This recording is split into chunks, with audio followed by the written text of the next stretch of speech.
Hi guys, आज का हमारा टॉपिक है रिटायरमेंट में रिवैल्यूएशन अकाउंट और पार्टनर्स कैपिटल का। और रिवैल्यूएशन अकाउंट तो मैं ऑलरेडी तुम्हें एडमिशन में सिखा चुका हूँ।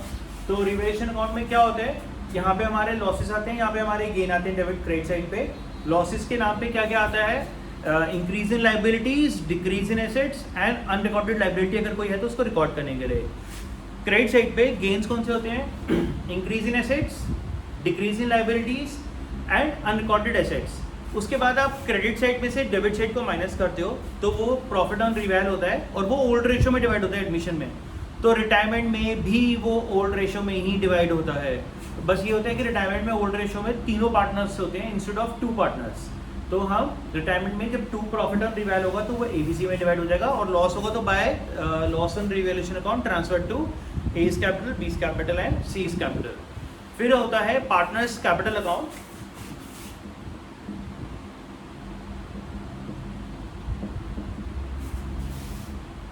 particulars A B C particulars sorry थोड़ा ज़्यादा बड़ा हो जाएगा column. particulars A B C particulars A B C। सबसे पहले एडमिशन की तरह ही बाय बैलेंस ब्रॉट डाउन इधर आएगा। बस ये है कि इसमें ब्रॉट डाउन तीनों पार्टनर्स का दे रखा होगा इंस्टेड ऑफ 2 पार्टनर्स, क्योंकि रिटायरमेंट के टाइम पे ओल्ड पार्टनर्स तीनों ही थे। फिर वही 6 रिजर्व्स जो हमेशा आते हैं वो इधर आएंगे, by general reserve, by reserve fund, by profit and loss का क्रेडिट बैलेंस जो लायबिलिटीज में दे रखा होता है। ये सब ओल्ड रेशो में बढ़ता है तो यहाँ पे भी ओल्ड रेशो में बढ़ेगा। Workman compensation fund, investment fluctuation fund and contingency reserve, ये सब ओल्ड पार्टनर्स में ओल्ड रेशो में डिवाइड हो जाते हैं। एसेट साइड से मैंने बताया था आता है गैप। सबसे पहले गुडविल जो एसेट्स में अपेयर कर रही है वो राइट ऑफ होती है ओल्ड रेशो में। फिर एडवर्टीजमेंट सस्पेंस होता है, ये ओल्ड रेशो में डिवाइड हो जाता है।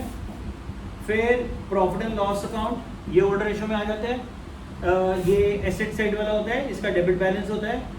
फिर जो रिवैल्यूएशन अकाउंट था उसका लॉस इधर आता है ओल्ड रेशो में। रिवैल का जो प्रॉफिट होगा वो इधर आ जाएगा। रिटायरमेंट में गुडविल की एंट्री क्या होती है, एक सिंगल एंट्री है, मतलब एडमिशन की तरह नहीं है वो गुडविल लाया है नहीं लाया, या सिर्फ पार्शियल लाया है या इन काइंड है, इसमें ऐसा कुछ नहीं है। इसमें क्या फंड है, इसमें अगर बी रिटायर हो रहा है तो गुडविल की एंट्री बनती है A's capital account debit, C's capital account debit to B's capital. हम फर्म की वैल्यूड गुडविल में से बी का शेयर निकालते हैं और उसको गेनिंग रेशो में डिवाइड कर देते हैं। जो पार्टनर फर्म छोड़ के जा रहा है तो वो अपना शेयर सेक्रीफाइस कर रहा है क्योंकि वो छोड़ रहा है, तो वो बाकी पार्टनर्स को मिलता है, तो बाकी पार्टनर्स करते हैं गेन। तो इसलिए गेनिंग पार्टनर्स की लायबिलिटी बनती है कि वो सेक्रीफाइसिंग पार्टनर को कॉम्पनसेट करे। तो क्या कितना देंगे सेक्रीफाइसिंग पार्टनर को, तो फर्म की वैल्यूड गुडविल में से जितना उसका शेयर बनता है वो हम देते हैं। तो फर्म की वैल्यूड गुडविल में से जितना बी का शेयर बना वो बी को दिया और उसको हमने गेनिंग रेशो में डिवाइड कर दिया। इसकी पोस्टिंग कैसे होगी, अब देखो इसमें डेबिट में भी पार्टनर है और क्रेडिट में भी पार्टनर है। क्योंकि डेबिट में भी पार्टनर है और क्रेडिट में भी पार्टनर है तो इसको हम ट्रीटमेंट करते हैं उसकी तरह। जैसे तुम्हें याद होगा वो कॉन्ट्रा एंट्री होती थी कैश बुक में, तो उसमें दोनों तरफ इफेक्ट आता था, तो इसमें भी दोनों तरफ आएगा। रीजन भी ए और सी डेबिट हो रहे हैं तो उनके डेबिट में अमाउंट आएगा, तो यहाँ पे हम लिखेंगे टू बीज कैपिटल, और यहाँ पे बी क्रेडिट हो रहा है तो by A's capital by C's capital B ने आ जाएगी अमाउंट। तो बी की अमाउंट को गेनिंग रेशियो में डिवाइड करते हैं और उसका इफेक्ट दोनों तरफ आता है। अब इसको क्लोज कैसे करना है, सी एडमिशन में पार्टनर पैसा लेके आता था तो ऑब्वियसली कैपिटल बैलेंस बढ़ जाता था, तो हम क्या करते थे, एंट्री बनाते थे बैंक टू सीज कैपिटल और सी की कैपिटल में बाय बैंक पोस्टिंग हो जाती थी। लेकिन रिटायरमेंट में क्या होता है, वो पैसा विड्रॉ कर रहा है, वो अपना पैसा निकाल रहा है, तो उसमें उसका कैपिटल ऑब्वियसली रिड्यूस हो जाएगा, खत्म हो जाएगा। तो डिक्रीजिंग कैपिटल क्या होता है, डेबिट, तो एंट्री बनेगी बीस कैपिटल टू बैंक, क्योंकि मैंने इसमें एग्जांपल लिया कि बी की रिटायरमेंट है।